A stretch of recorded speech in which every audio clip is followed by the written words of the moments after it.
once you know something, you are legally obligated to help your patients with that. You have signed an oath that says you are going to do that. They trust you with their lives, with their medications. I'm a pharmacist. Like, well, what does that mean for them? They know what a doctor, what is a pharmacist? What does a pharmacist do? Each and every pharmacist goes to develop that collaborative relationship with the doctor rather than boasting about how crappy they are on social media. Well, that's actually likely to make a huge difference. Pharmacists are the preachers. We're the medications experts. Like, if we don't do that, no one will. If you think of what the pharmacist might be required to do in this day and age, even in a community pharmacy setting, it's quite different to what it was a decade ago.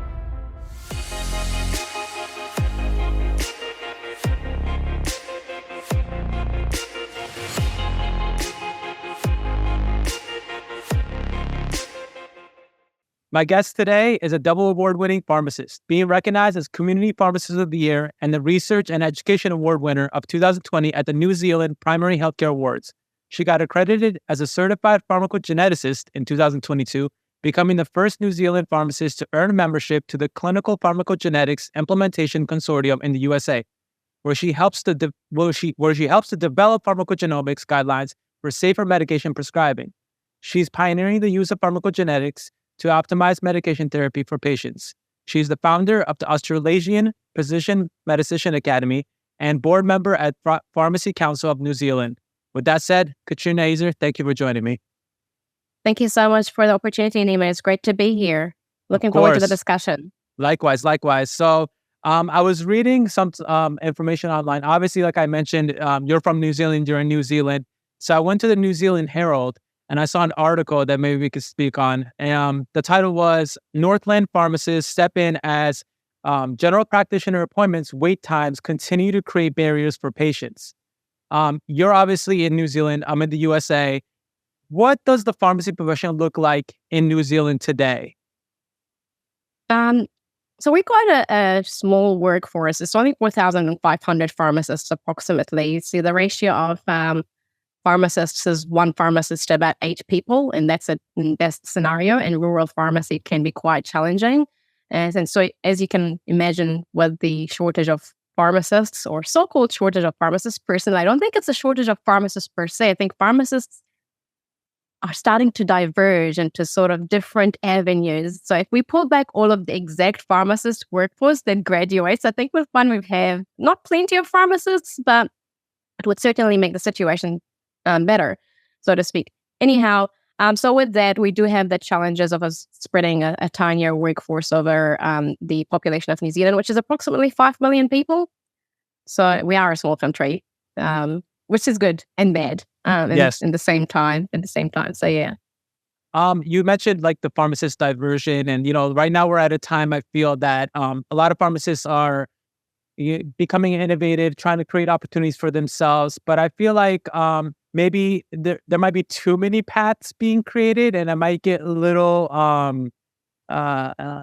messy, or maybe can make it a little more confusing. I feel like right now already, the average person on the street that probably doesn't know what a pharmacist does. If you ask them, hey, what does a pharmacist do? Can you explain what a pharmacist does? They probably couldn't say it exactly of how we see it as pharmacists of what we do. Do you think that all these new avenues, new sectors, new ways of doing pharmacy is going to be helpful? Or do you think we need to kind of pull it back, like you just said, and kind of get organized before we spread apart?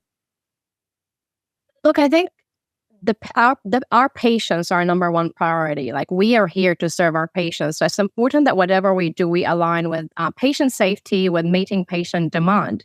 And so if we look at patient demand over the last decade, for example, we'll see that it has considerably changed, with the prevalence of personalized medicine, the prevalence of digital technologies and apps. If you think of what the pharmacist might be required to do in this day and age, even in a community pharmacy setting, it's quite different to what it was a decade ago. So as an example, when I was a retail pharmacist, and that was about 5 years ago, before I exited that route, I had a patient come in saying, I'm having trouble sleeping. My app says this. What do you think? And we pull up the app data and start to look at it. Are you actually really sleeping? Are you getting that deep sleep that you think you're getting? Do you really need help with sleep remedies and so on? And so that was a really interesting discussion. And that kind of came at a height in my career when I was really considering telepharmacy and telehealth and getting out of community pharmacy and considering, well, how can I serve my patients virtually, so to speak?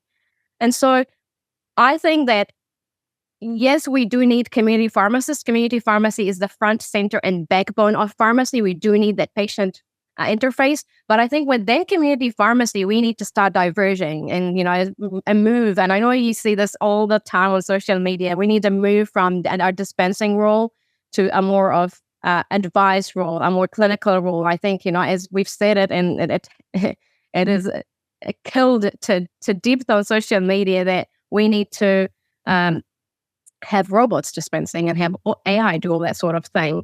So to your question, should we stop diverging? I don't think so. We need to meet that changing patient demand. We need to understand patients when they bring their blood pressure monitor data, or their app technologies or the data on their iPhone, whatever. We need to start adapting to that. We need to start personalizing medications. So, with my role as a pharmacogeneticist or a pharmacist, I had patients already who came to me who found that I'm doing pharmacogenomic services and say, well, I had a test done, but no one could actually help me understand the information. And, when you think we're the medications experts, matching medications to genes should be second nature now. It shouldn't be something that I have to develop an academy to teach. So it feels to me as the demand is there, patients need it, and pharmacists are still standing and watching. Some of us are doing amazing things, but we need more of that. So I don't think we should stop the great work that pharmacists are doing. I don't think we should stop diversifying our roles and unite. I actually think we need to spread out. We need to meet that patient demand. But in saying that, we need to be the advocates we wish to see for pharmacy. So I know we rely on professional organizations to preach our word and say what exactly pharmacists do. But I feel it's down to each and every one of us to communicate our message and say, well, actually, if you say to someone, and I had a post about this on LinkedIn a few weeks ago, I'm a pharmacist, like, well, what does that mean for them? They know what a doctor, what is a pharmacist? What does a pharmacist do? And we have this opportunity every single interaction with our patients to say, well, actually, I am here to help you get the right medicine at the right dose for you. I'm the gatekeeper of medications. I make sure we get this right for you. I work with the doctor to optimize medication therapy, to make sure it aligns with your biomarkers. We are in the best position to do that for ourselves. So we need to diversify and we need to communicate our role more clearly. Yeah, I totally agree with your comment about the community pharmacy, where it's going to be going. I do believe, pharmacy started as, the soda shops in the way back in the days. And then we transitioned to the compounding and being the compounding and creating that pharmacy and then dispensing. And then now we're into that, creating that next phase of what it's going to be. I do believe, I agree with you with the robots and the dispensing. I think we're spending too much time putting our efforts into dispensing. I believe future of pharmacy for community pharmacy is that community pharmacies are going to be the health hubs of the community. I'm sure everywhere in the world, in the United States, pharmacists are the most accessible healthcare providers. And worldwide, I would say. So. And worldwide. So I would think that we were given that title because of community pharmacies. And unfortunately, due to the certain circumstances in community pharmacies today, I think people need to not be scared about going into community pharmacy, but more so learning how to advance community pharmacy. So I think it's important, for the new grads to understand, to not be scared of going into community pharmacy, as I believe community pharmacy is the future of pharmacy. I think they're going to be the ones leading pharmacy, because community pharmacies will be turned into those community hubs where people go in for the pharmacogenomics testings and to get their medication management and chronic disease management and the wellness testing. I believe that's where pharmacists will be going. You mentioned you started your career kind of in community pharmacy and you've been out for 5 years. You made a post 4.5. Yeah. You made a post not too long ago saying how my community pharmacy experience set me up for a better pharmacy career. Can you speak on how important that role was in order for you to be successful today? Look, how I describe the role of a community pharmacist is, for me, it's equivalent to a general practitioner or a medical practitioner who is not specialized. So if we look at medicine, for example, they have specialties, oncologists, geriatricians, internal medicine, so on. I think the role of a community pharmacist is akin to the doctor who is not specialized. We kind of jack of all trades. We do everything. We are not quite, so we have pharmacists that specialize in geriatrics. We have pharmacists specialized in pediatrics, pharmacogenomics, and so on. So the role of a community pharmacist is kind of bringing all of that together at a high level. We understand a little bit about everything, which is a good thing, because we need that broad knowledge. However, I do feel like our education, I'm not sure about in the United States, but, looking at my education about 16 years ago, I don't know if I was equipped enough with that diverse knowledge of all the different specialties in pharmacy. And I think that's why pharmacists come out thinking, well, community pharmacy is my only option. I don't know what else is there within pharmacy. They don't understand that you can't actually niche down and specialize into specific patient populations. So the community pharmacy role is fundamental because it provides that broad knowledge. Whether we were equipped with that knowledge to the depth that we need to, I'm not sure. But it definitely is at the backbone of pharmacy because we are the first interface, as you rightly mentioned, to patients. But I think we need to work together to understand what are the roles, the diverse roles within the profession, and how can we refer patients for that more specialized expert knowledge within community pharmacy. But absolutely, to your point about that article, it is one that got published recently as well in Pharmacy Today and gained a lot of reads. But my role as a community pharmacist was fundamental to my growth because it's good and bad, but there's a lot of pressure in community pharmacy, Like at the end of my career in community pharmacy, just before I resigned, I was doing something like, 300, 400 prescriptions a day sometimes, and I was the only pharmacist there with a technician. It was good because I learned to operate under that pressure, and my clinical decision-making was kind of stretched to its maximum capacity, which is good and bad because then you're vulnerable to making mistakes, which could essentially end your career. So there is good and bad to that. And if you think of the role of a community pharmacist as well, we hold the fort in a pharmacy. Our ears and eyes are everywhere. Sometimes you'd be checking a prescription, talking to a patient, but your ears would be in it completely. I know if you work in community pharmacy, you know what I mean. Yeah. Like your ears would be with the next discussion going on at the phone or in the staff room or with this patient thinking, oh, like I need to kind of attend to that, but I'm kind of doing this.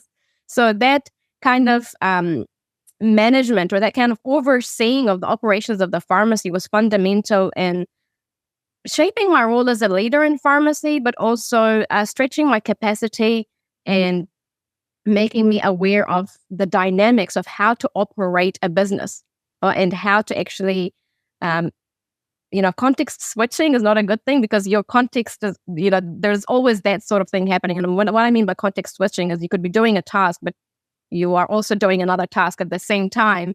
And in business, that's good, but it also helps, because you are overseeing the operations, but in saying that lack of focus could also be a detriment in many ways. So you have to, it's finding that balance. It helped me to find that balance of focus, but at the same time, operating at a bird's eye view, high level.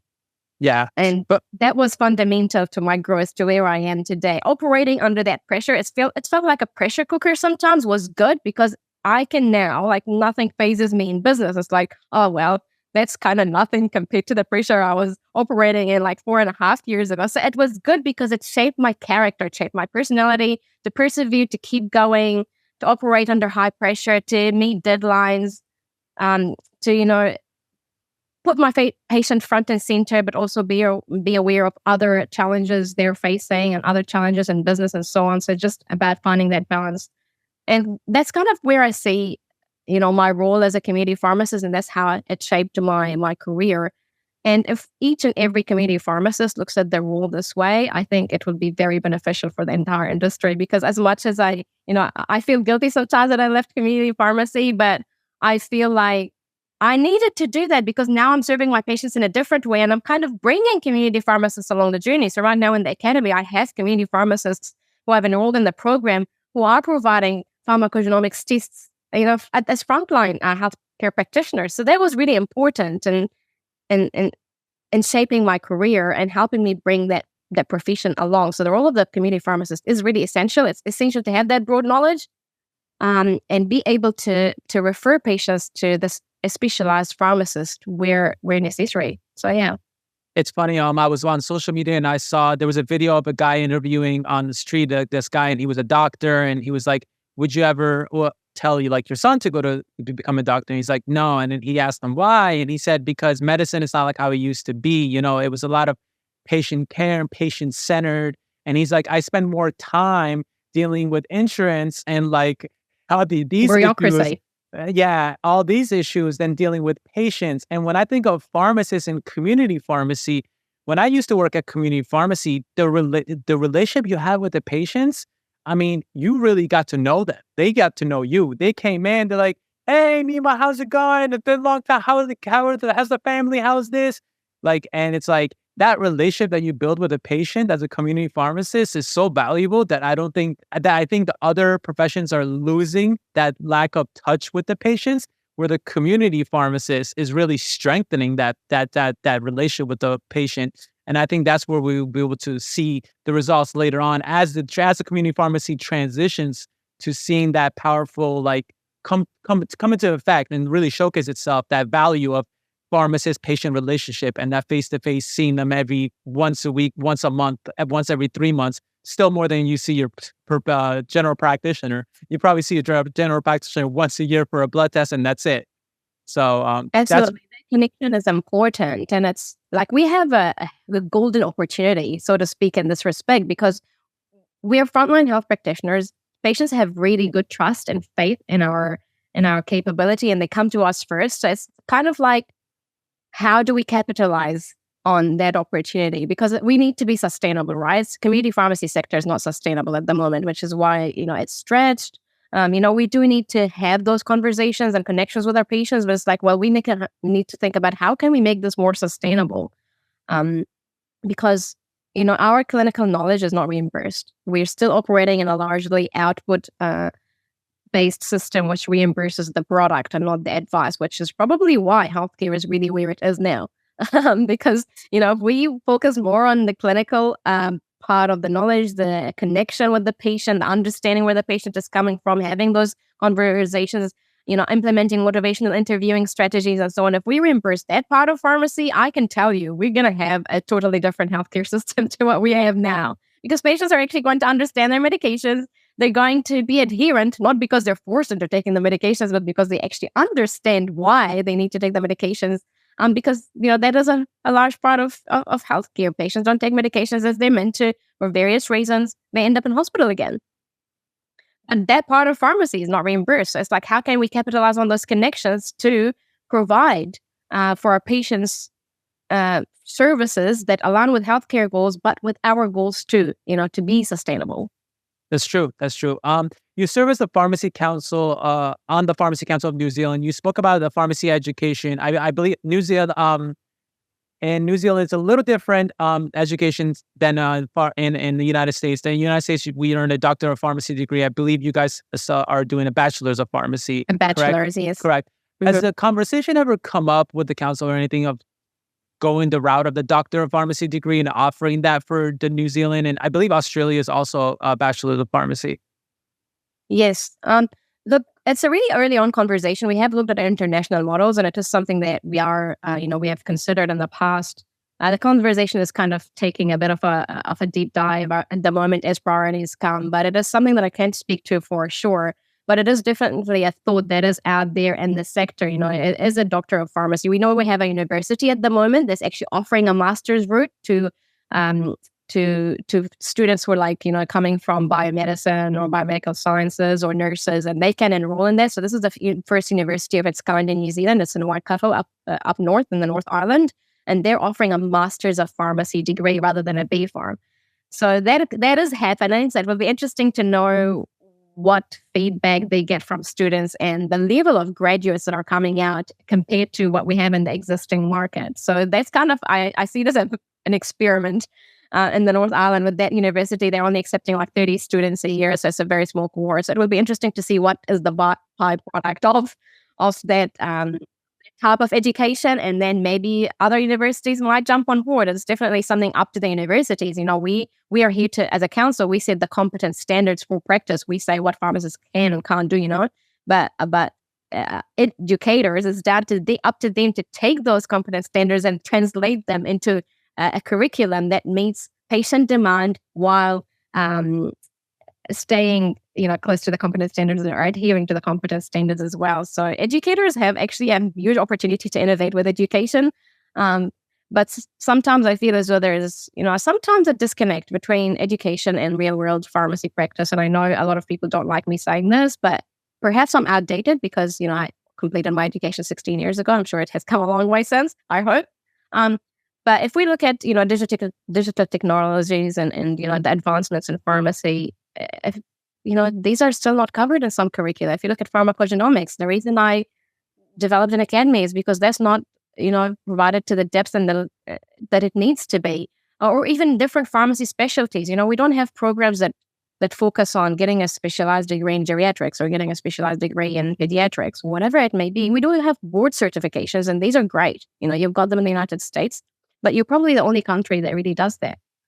They're not common in Australia and in Australia and New Zealand and other parts around the globe. So there is an opportunity there for education to kind of push the profession along, especially with the incoming cohorts of pharmacists. So yeah. I do think that in order for pharmacy to advance, it starts in the education sector. And if the education, even in the United States, I think what we teach, how we teach, what we focus on, like when we go to school, really the three sectors of pharmacy is super emphasized is residency, like going to hospital pharmacist, and then obviously your community, and then a little bit on the industry side as a pharmacist.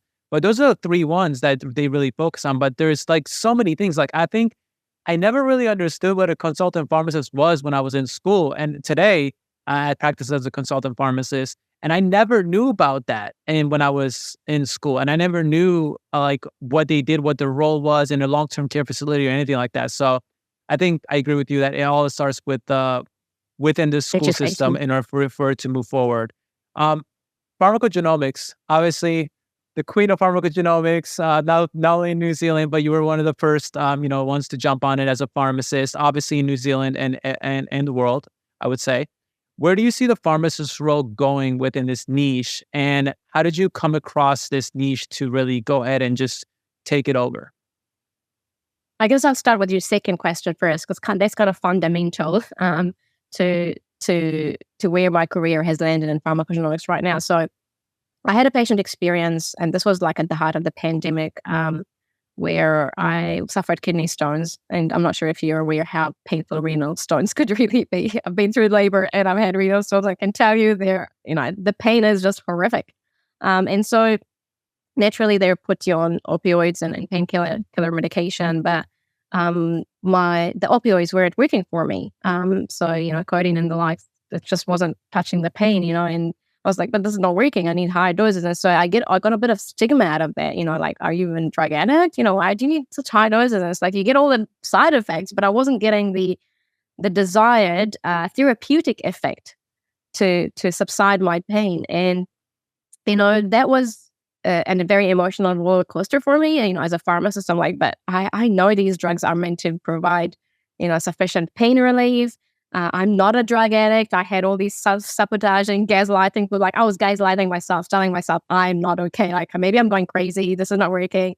Anyhow, overcame that health experience slightly, about, 3 or 4 months later. And then I was like, okay, well, now that I'm feeling a little bit better, what was really going on? Like, I know that my education, according to my education, this is strong pain relief. Why wasn't it working? And I wasn't really, like, I started to self-doubt. Was I really an addict? Maybe I was.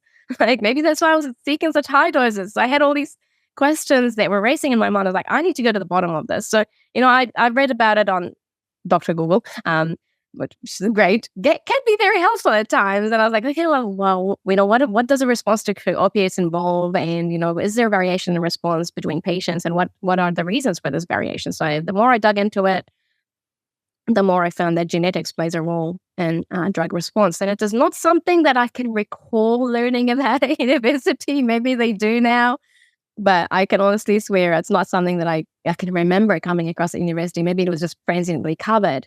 Anyhow, so, and coincidentally on LinkedIn, there was, I came across a couple of posts as well about pharmacogenomics, but this was about, 3.5, 4 years ago.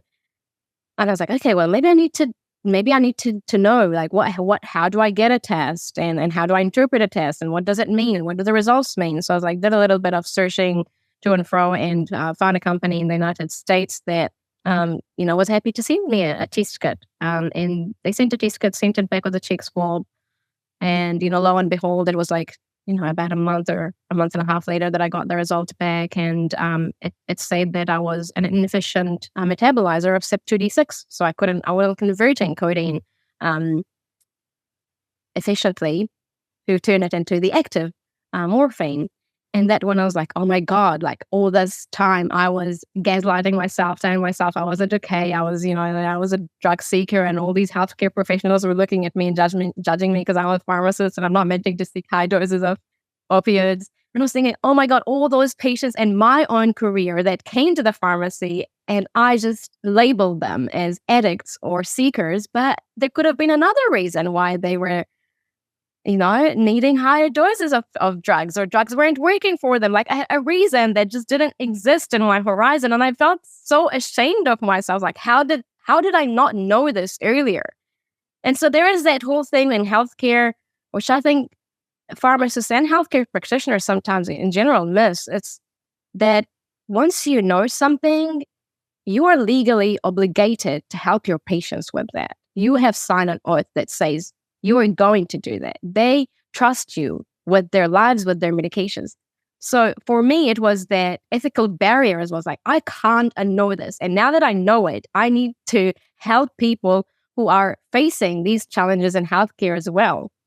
So I had this kind of dilemma in my head, that disconnect between what am I doing now and how could I serve my patients better now that I know this knowledge? And so that kind of started the journey of venturing out of community pharmacy. There was a period of time when I was kind of figuring where my next step would be when I transitioned into a telehealth role, and I worked for the provider as a telehealth pharmacist with a group of medical providers or medical doctors.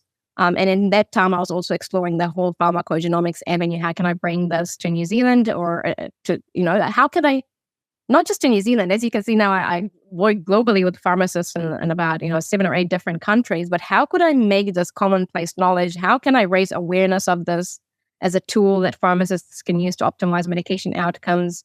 And how do I serve patients in that way? And so that kind of started my little venture into exploring consulting as a pharmacogenomics pharmacist, but also as I started doing that, and social media has been fundamental in my journey, is that I was teaching and I was sharing the steps of building the consulting practice and raising awareness to what I was doing on social media. Not because I like to, brag about it, but more to say, hey, pharmacists, you can do this too.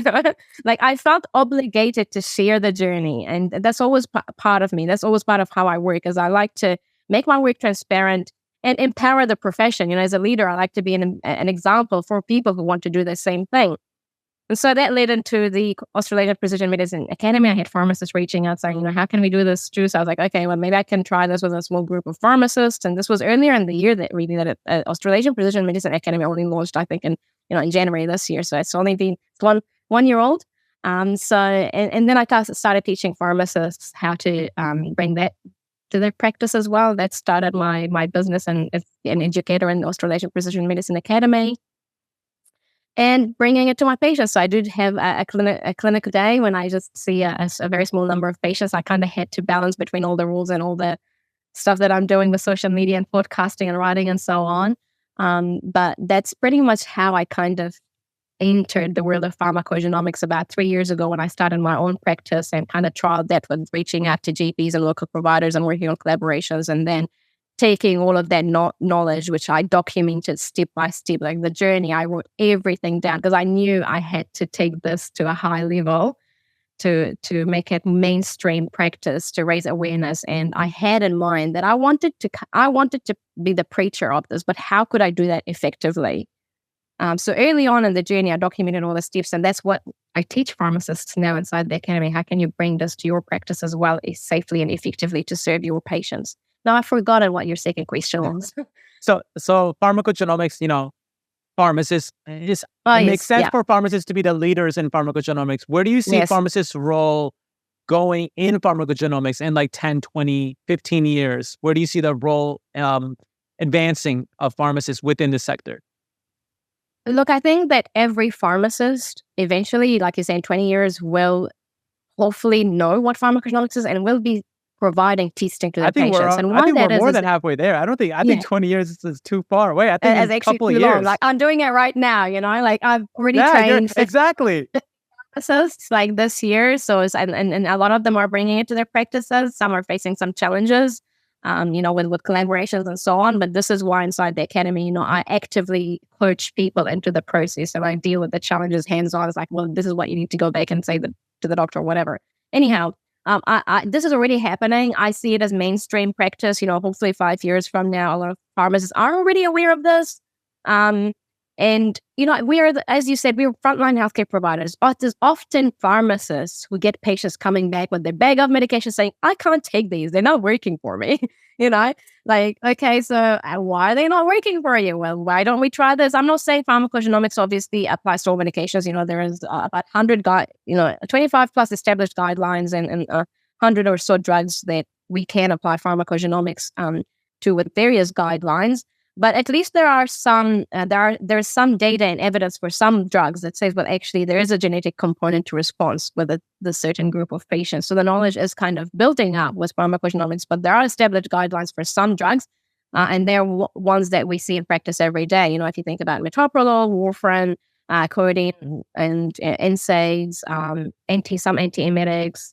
Cancer medications are a big one, 5-fluorouracil, capecitabine, DBY, So there are a few established guidelines for drugs that we see in common practice now that I can't see why this can't be common practice for pharmacists, for patients coming in with those medications. Well, actually, did you know there's a genetic component to this? And, in order for you to get optimal response from these medications, we recommend maybe you do a genetic test. And a very special thing that I try to hammer into students is it's important to build collaborations with medical providers first before you venture out, because, ultimately they are the ones who are changing patient doses and changing patient medications. If you don't kind of seek permission from them first, that can kind of, it can create a bit of friction in implementation of the service.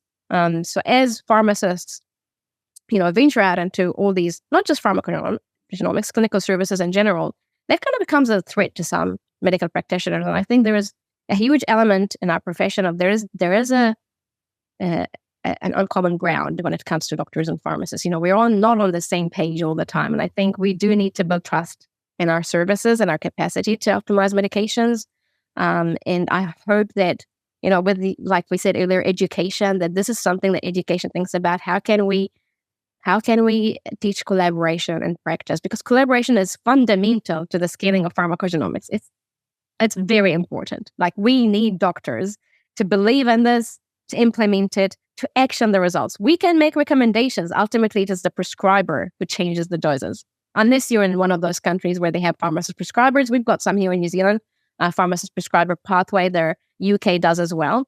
And maybe hopefully USA will one day. But we need doctors on board with this to make it mainstream clinical practice. And absolutely, I see a huge role for pharmacists. They're frontline providers. They get the patients telling them what is wrong with taking their medications or what challenges they're facing. So it's important that we have that as a tool in our toolbox to say, well, actually, the reason for that may be this. How about we try a PGX test? Yeah.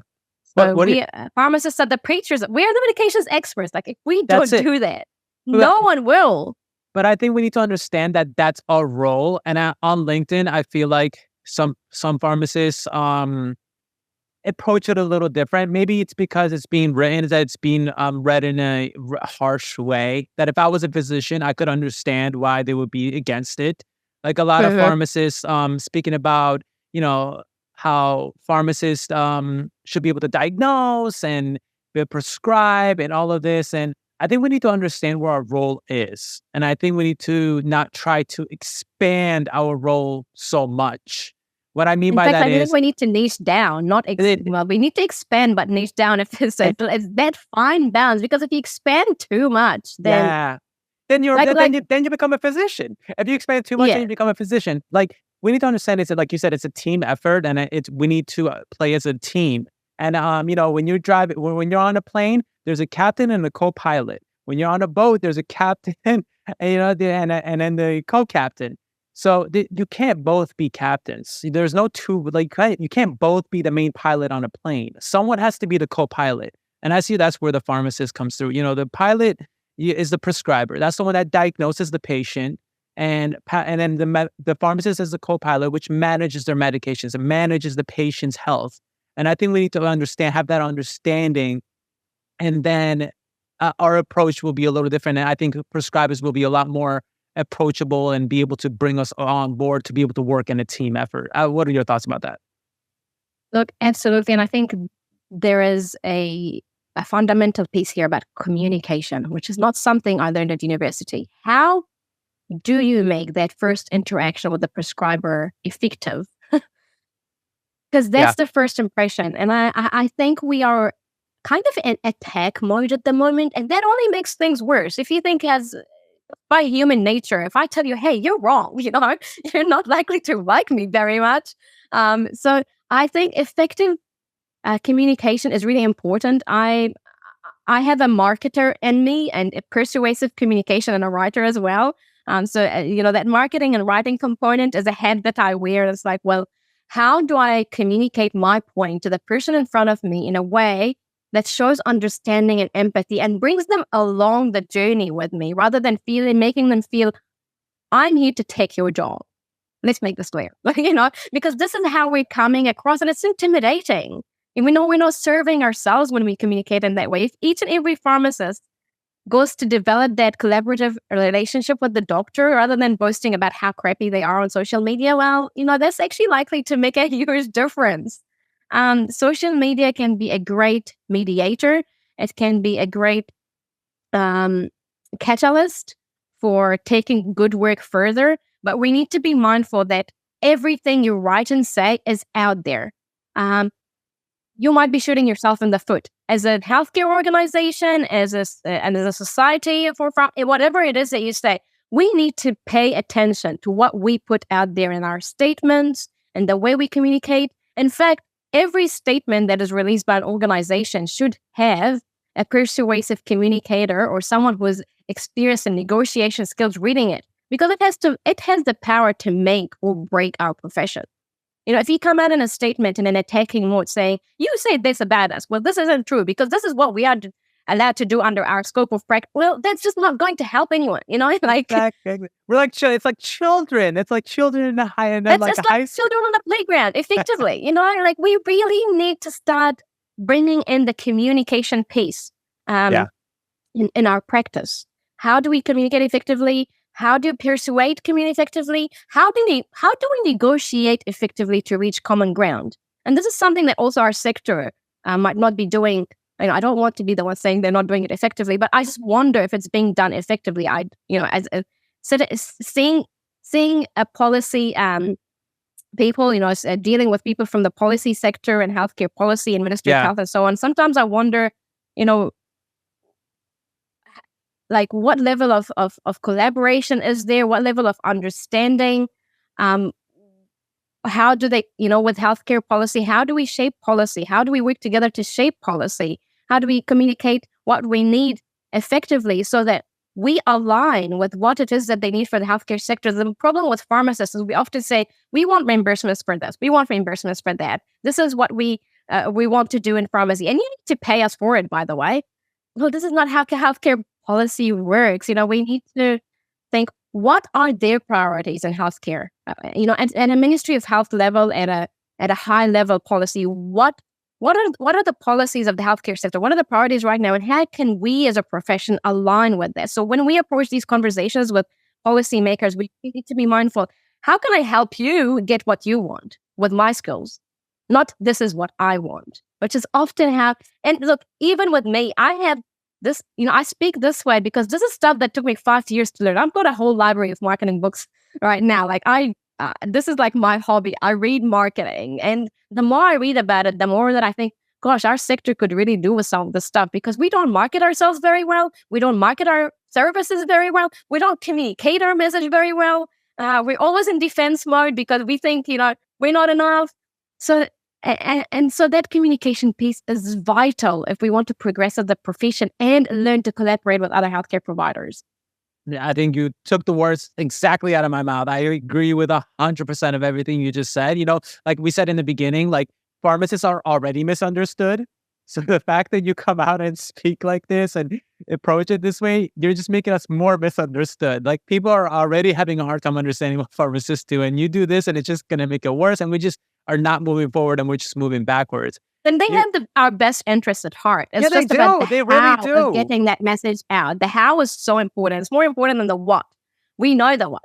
How do we approach this this fragmentation, with an interdisciplinary care is really important. How do we approach it in a wise way that wins people? We need to start winning people to our side rather than creating more barriers and more silos. I think what you said, we need to focus more on understanding what a lead is, understanding what a brand is, so I'm understanding how to market things, because our value, I think, is there and it's seen. Because I don't know any doctor that's ever worked with a pharmacist that said they would never have a pharmacist back and want to work for the pharmacist. Every single pharmacist that works in a hospital setting or even in a community setting that has a relationship with a pharmacist in a community setting, they love the pharmacist and they see the value and they see how much a pharmacist helps them.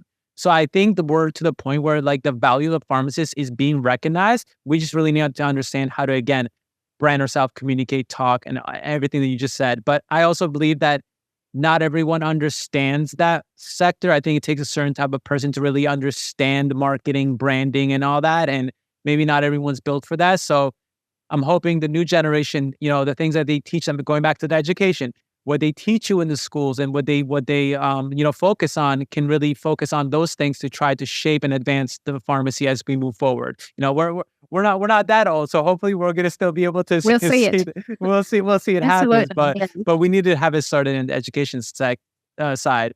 You mentioned social media multiple times, and you've talked previously in a different podcast about writing and how much writing has been valuable to you. One of the things that people ask me what's your weakness, strengths and weaknesses, and I always said writing was one of my weaknesses, and that's one reason why I started getting on LinkedIn and writing posts, because little by little I understood what copywriting meant and how to what is a hook, how do you paragraphs are positioned, how important that is on how the person's reading it.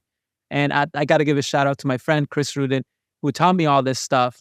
And how can you explain on your journey about writing and LinkedIn, how that's affected your career and your success?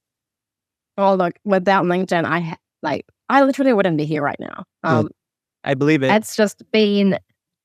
It's completely changed my career trajectory, 180 degrees. If I was here, I'm on the other side of the globe now.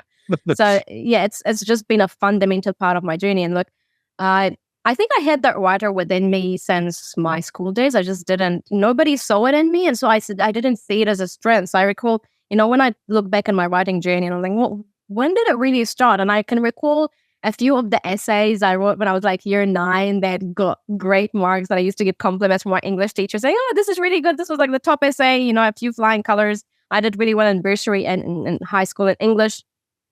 But I thought it was just me being a good student, doing what I'm meant to do. I never really saw it as a skill that would eventually turn an income stream right now. And so this is 4 years ago, and I saw that LinkedIn offers you the opportunity to have a newsletter. And so I didn't start my newsletter yet, but I wrote an article about chronic disease management. In fact, I should probably share that. This is my first ever article that I ever wrote in my entire career. Anyway, that article got a lot of reads, a lot of reviews, and then I went out to a pharmacy magazine. I said, hey, look, I wrote this article and it was I got a lot of positive comments. Do you think you can publish that? I didn't ask for money. I just said, do you think you can publish that? And she read it and she's like, this is actually a really good article. So we got it published in the Pharmacy Today, which was a New Zealand pharmacy magazine. And lo and behold, I had a flurry of messages and emails saying this was a really good article. We really respected your opinions and so on and so forth. So I was like, okay, well, there's obviously something here that is going on and I need to grow this. I actually enjoyed writing this article and it came to me naturally. I didn't have to dig deep and do research or whatever. I just sat and I just wrote what was going on in my head and my views about chronic disease management and where pharmacists can do a better job. How do we tackle chronic disease and medication management and so on. And so luckily that editor asked me to keep writing for that magazine, paid articles. And so that's when the more I wrote, the better I became at it. And I listened to that audience. I listened to the feedback. What are people resonating with? What are articles that I'm getting good feedback about? How could I make them better? And it sort of became a habit to me. Like it actually I used it as a form of therapy more than anything. Like when I'm really stressed and I'm feeling down, I find myself gravitating towards sitting on my desk and just churning something out, whatever it may be. I don't set high expectations. And I think this is a fundamental part of being around. Don't set high expectations for yourself. You just sit down and you just do a brain dump. What are you thinking about a specific issue, a specific topic, something that happened in your day, if someone you came across, a story you heard? And this is how you become a better writer effectively. You just do a brain dump and then you go back and edit it. Because the more you do that brain dump, the more you kind of get a weave of all the stories in your head. You start to kind of form an opinion. Things start to kind of somehow shape together, if you know what I mean. Yeah, for sure. And besides that, I also built my own newsletter. So that was at the beginning of it, I think it's been 2 years now in the making. I built the PharmExcel newsletter. I started writing just random opinion pieces about just random things happening in my career. Part of it was the journey into pharmacogenomics and so on. Part of it is, a lot of it actually is about empowering the profession. And, I just churned out those articles, built my own database of subscribers, shared that on LinkedIn, had more people reaching out for articles. And then, randomly or by chance, I shouldn't say by chance, I should probably say out of that, I had people reaching out for career advice. And like, okay, well, I can't really do this for free because I'm providing so much career advice for free. So then start charging some pharmacists for my time to guide, put them on the right path. So it's kind of just interesting how my career is just like the most diverse career you would have come across, because I just, I'm spread thin, which is probably a bad thing, but I love that challenge. Like I love doing different things. I love that no one day is the same. I love that one day I could be podcasting, the next day I'm writing an article, the next day I'm writing the newsletters, and then I'm meeting people like you on LinkedIn or whatever, sharing LinkedIn posts, sharing the journey. And like you asked before, LinkedIn is where it all started. I started just putting out my journey, my fears, my messages of empowerment for pharmacists, my journey into changing my jobs, getting out of community pharmacy, going into telehealth. One of the very first posts I used to share were about my journey into telehealth, which is actually a huge part of where I am at now, because that was also out of LinkedIn. I just reached out to a CEO of a digital health provider and medical provider, and said, hey, do you want a pharmacist on your team? And I reached out to him on LinkedIn because I came across his profile, and I created a job for myself there and then. And this is also a message that I tell to pharmacists, don't be scared to just reach out. The worst you could get is no. But what if it's a yes? Like that has the potential to completely revolutionize your career. And so that was my message to the CEO, like, hey, do you want a pharmacist on your team? Like, I'm happy to work from home. He's like, what the hell does a pharmacist does? And so the next thing we're jumping on a call, explaining to him how I could help his team of doctors and nurses, to optimize medication outcomes for patients. And then I flew up to another part of the country to present to their leadership team, and they pretty much just said, write us your job description and what hourly rate you want, And that was the power of social media, is that I created an opportunity for myself which did not exist. And it's just because I was there on LinkedIn, sharing the journey, being transparent, and just helping others come along the way. So look, writing is powerful. It really, really is. Getting your thoughts out there, being vulnerable, and just sharing the journey.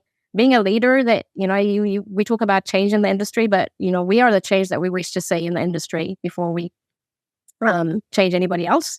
And that change can only happen if you communicate your message clearly and get people on board the journey with you, your audience on board the journey. And you can only do that through effective copywriting. So yeah, copywriting, great tool, an asset to every pharmacist. I wish they like, if I was to go back to pharmacy schools, like, you need to teach this stuff as a module. Like, how to become an effective communicator? Because that has that has the power to just completely change your career direction. Whether it's you're going to be writing a CV. If you're a good writer, you're a good communicator, you can do well at interviews, you can land the jobs you want.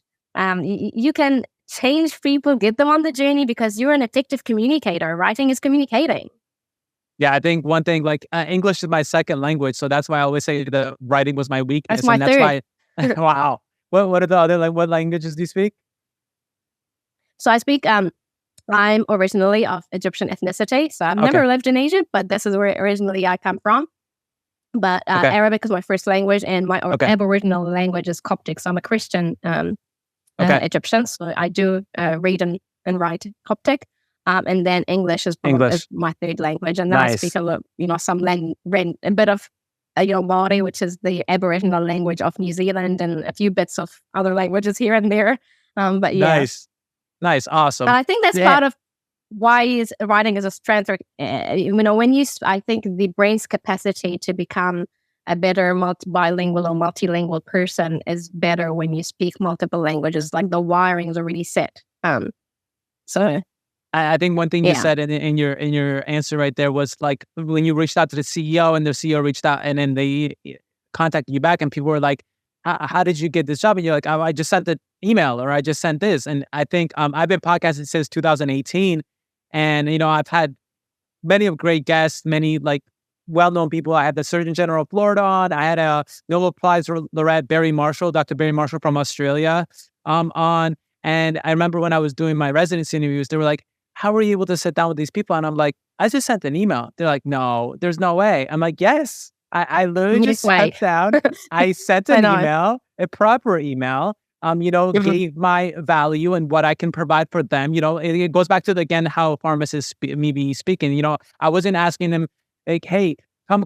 I wasn't trying to get things from them. I was also offering something back to them. I wasn't just trying to get. It was going to be an equal exchange, and that's what's important. Exactly. That you need to understand.